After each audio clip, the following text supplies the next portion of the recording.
In our gospel reading, Jesus encourages his followers to look forward to the day when he returns in power and glory to end all suffering. The Holy Gospel according to Mark. To you, O Lord.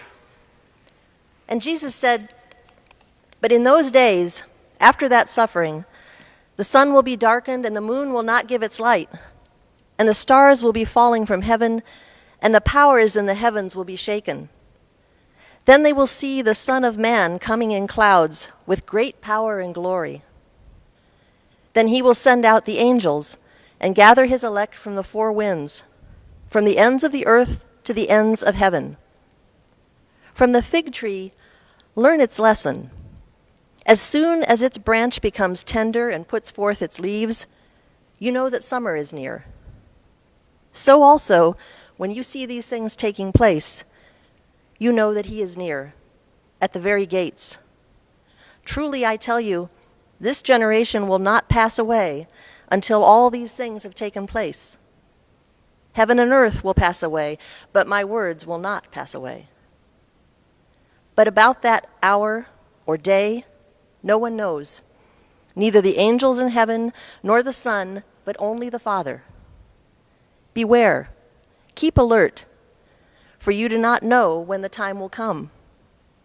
It is like a man going on a journey, when he leaves home and puts his slaves in charge, each with his work, and commands the doorkeeper to be on watch.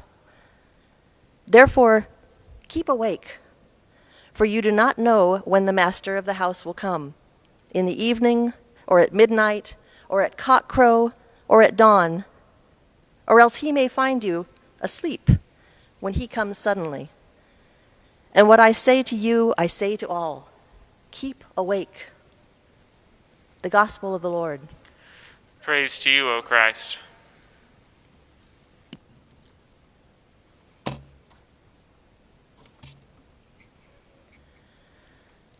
Grace and peace to you.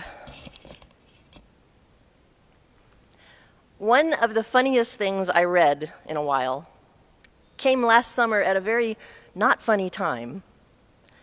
The country was reeling from the first surge of COVID infections and deaths, and from nationwide protests over the police killings of unarmed black citizens, from worsening, deepening political polarization, and let us not forget the murder hornets.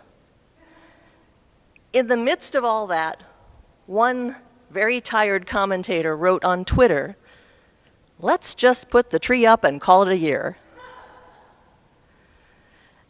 It made me laugh when I read it.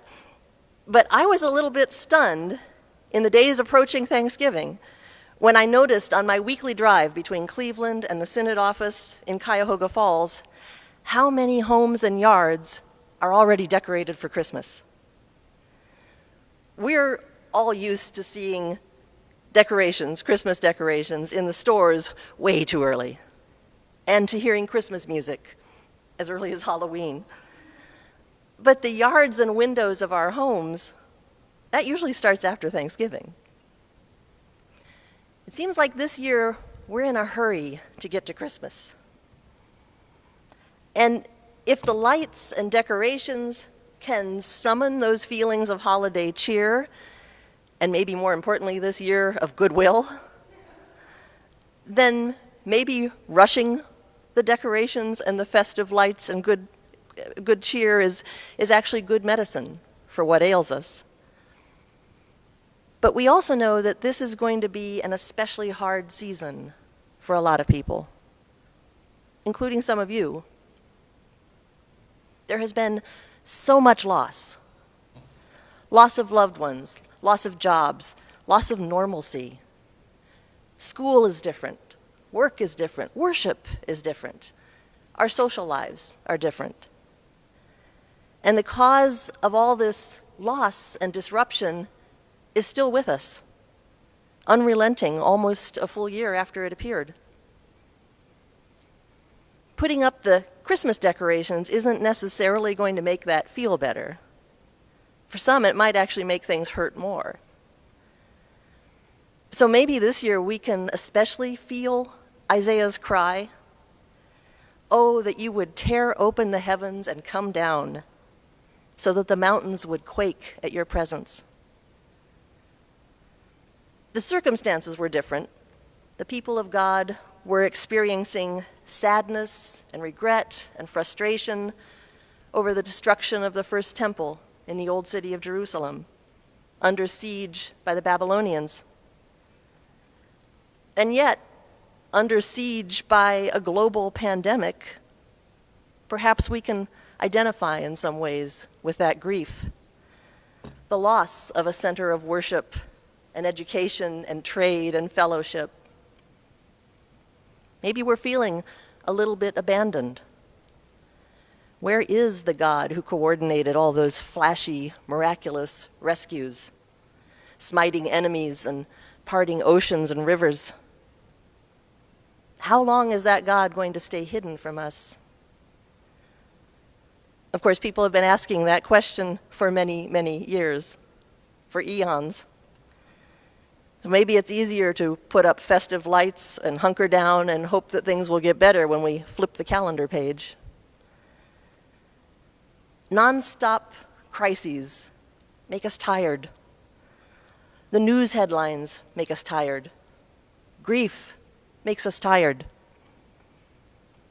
Sometimes the evidence leads to the frightening conclusion that God has withdrawn, that God has hidden God's face from all of us. There may even be times when that seems like the most sensible answer to otherwise baffling questions. But it's not true. It's never true.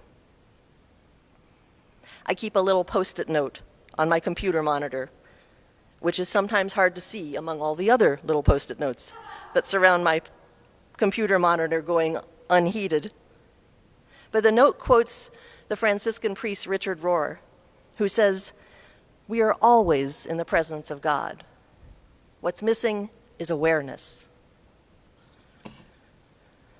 We know, maybe so well and so automatically that we don't always hear it fully, that the season of Advent is a season of waiting and watching and readying for the arrival of Jesus.